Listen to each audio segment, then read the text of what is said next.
অত্যন্ত আপত্তিকর, অত্যন্ত নিন্দনীয়। আমরা তীব্র প্রতিবাদ করেছি।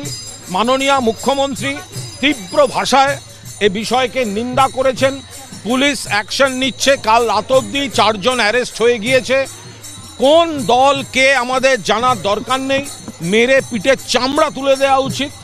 পাশাপাশি পুলিশ যা যা কঠোরতম ব্যবস্থা, সেটা ফাঁসির সাজা হোক বা যা হোক, সমস্ত কিছু নিক।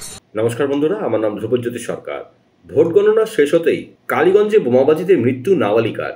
বিজয় মিছিল থেকে সিপিএম এর সমর্থকদের বাড়ি লক্ষ্য করে বোমাবাজি করা হয়েছে বলে অভিযোগ। তাই নিয়ে মুখ খুলেছিলেন ডিওয়াইএফআই নেত্রী মীনাক্ষী বন্দ্যোপাধ্যায়। এবার তাকে কটাক্ষ করলেন তৃণমূল নেতা কুণাল ঘোষ। বললেন, মীনাক্ষী বন্দ্যোপাধ্যায় কি জানেন ওনার এক জেঠুর নাম রবীন দেব থেকে সেদিন রিগিং দেব হয়ে গিয়েছিল।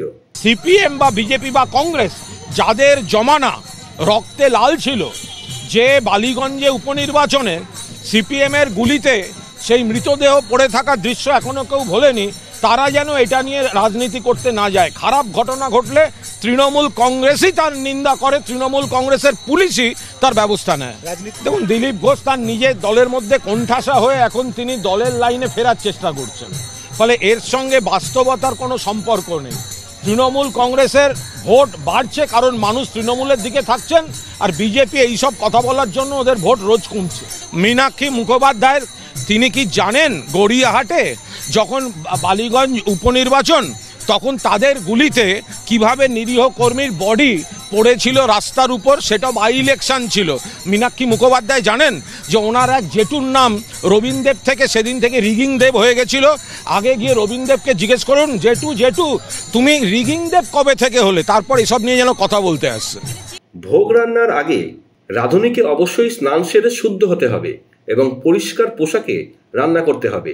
যে ভোগ রান্না করে তাকে সাধারণত উপোস থাকতে হয়।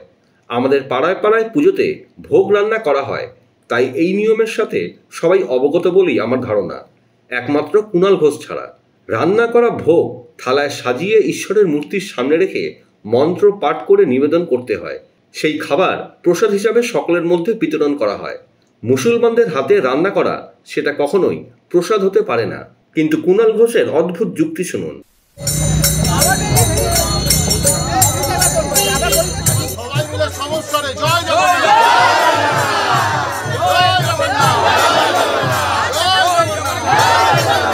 দেখুন, এখানে কোনো বিতর্কের ঝড় নেই।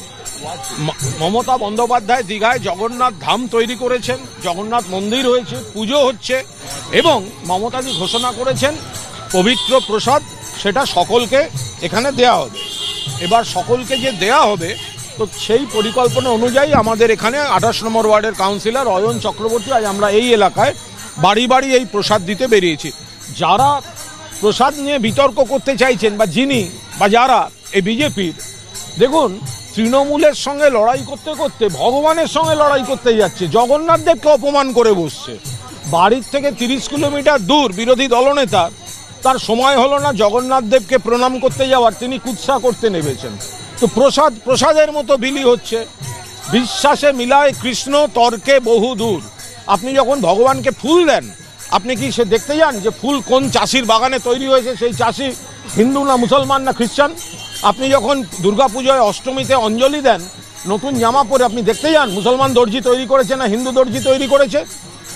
ভগবানের কাছে যেটা প্রসাদ হিসেবে পড়ছে, ভগবানের স্পর্শে সেটা প্রসাদ।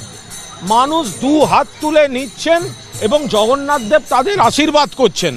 যে বা যারা গুটি কয় ব্যক্তি, তারা তৃণমূলের সঙ্গে রাজনৈতিক লড়াই করতে গিয়ে জগন্নাথ দেবের সঙ্গে লড়াই করছেন, তারা এর পরিণাম জগন্নাথ দেবের রোষে পড়লে বুঝতে পারবেন। আমরা তো একটাই বুঝছি এখন, জয় জগন্নাথ, জয় জগন্নাথ।